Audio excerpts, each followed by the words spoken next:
নমস্কার বন্ধুরা, আমি অরিন্দম চলে আসলাম আজকে এই মুহূর্তে বিরাট বড় একটা ডিএ আপডেট নিয়ে। 10% বাড়তে পারে রাজ্য সরকারি কর্মচারীদের ডিএ। থাম্বেলটা দেখে আপনারা কি তাই ভাবলেন? না, গল্পটা আরেকটু অন্য কিছু আছে। এটা দেখে আপনারা ভাববেন যে 10% বাড়তে চলেছে, গল্পটা একটু অন্য রকমের। আজকে 10 তারিখ, আজকে থেকে কিন্তু রাজ্য বিধানসভাতে কিন্তু শুরু হচ্ছে বাজেট। তো ভিডিওটা খুবই গুরুত্বপূর্ণ হতে চলেছে, ভিডিওটা কন্টিনিউ করুন। ষষ্ঠ বেতন কমিশনের অধীনে বাংলা সরকারি কর্মচারীরা মাত্র 14% হারে মহার্ঘ ভাতা পাচ্ছেন। এর ফলে কর্মীদের মধ্যে হতাশা আর ক্ষোভের সৃষ্টি হচ্ছে। সুপ্রিম কোর্টে মামলা দায়ের করার পরেও কোনো অগ্রগতি হয়নি। এদিকে অন্যান্য রাজ্যে এবং কেন্দ্রীয় সরকারি কর্মচারীদের জন্য ডিএ উল্লেখযোগ্যভাবে বৃদ্ধি পাচ্ছে। অনেক কর্মী তাই পরিবর্তনের জন্য অপেক্ষা করছেন।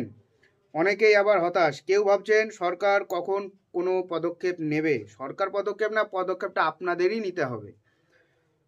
কয়েক অংশের কর্মী ডিএ বৃদ্ধি পেতে পারে। মমতা বন্দ্যোপাধ্যায় সরকার কিছু নির্বাচিত কর্মচারীর জন্য মহার্ঘ ভাতা বৃদ্ধি করবে কিনা তা নিয়ে কিছু জল্পনা চলছে।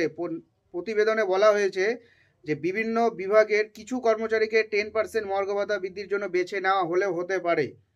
তবে এই খবরটি সত্য কিনা তা স্পষ্ট নয়। সরকার একটি নোটিশ জারি করেছে, তবে এখনও আনুষ্ঠানিক নিশ্চিতকরণ পাওয়া যায়নি। এমন পরিস্থিতিতে রাজ্যের সরকারি কর্মচারীদের একটি অংশ কেন্দ্রীয় সরকারি কর্মচারীদের মতো উচ্চতর ডিএর দাবিতে রাস্তায় নামার পরিকল্পনা করছে।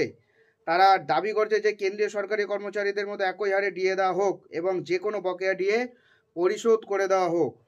এই কর্মচারীদের প্রতিনিধিত্বকারী সংগ্রামী যৌথ মঞ্চ ঘোষণা করেছেন যে দাবি পূরণ না হওয়া পর্যন্ত তারা বিক্ষোভ চালিয়ে যাবেন। মূলত কিছু কর্মীকে শীঘ্রই ডিএ দেওয়া হবে বলে কটাক্ষ করেছেন মহার্ঘ ভাতা আন্দোলনের অন্যতম বড় মুখ নির্ঝর কুণ্ডু।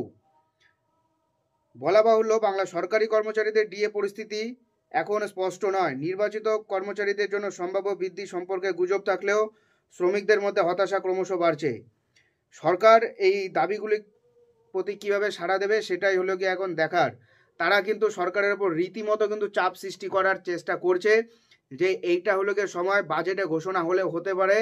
10% তো অবশ্যই হবে না, 3-4% হলেও হতে পারে। বাট সপ্তম বেতন কমিশনটা ঘোষণা কি হবে কোনো আপডেট আপাতত নেই, হলেও হতে পারে, যেটা কানাঘুষো শোনা যাচ্ছে। আমি অরিন্দম, আর আপনারা দেখছেন আমার চ্যানেল নিউজ আর অরিন্দম। আমার ভিডিওগুলো যদি ভালো লেগে থাকে তাহলে অবশ্যই চ্যানেলটা সাবস্ক্রাইব করবে। সাবস্ক্রাইব করার সময় বেল আইকনটা অবশ্যই প্রেস করবে, যাতে আমি যখন ভিডিও দিই ইনস্ট্যান্ট নোটিফিকেশনগুলো আপনাদের কাছে চলে আসে। সো দেখা হচ্ছে পরের ভিডিওতে। ভালো থাকবেন সবাই। নমস্কার, জয় হিন্দ, বন্দে মাতরম।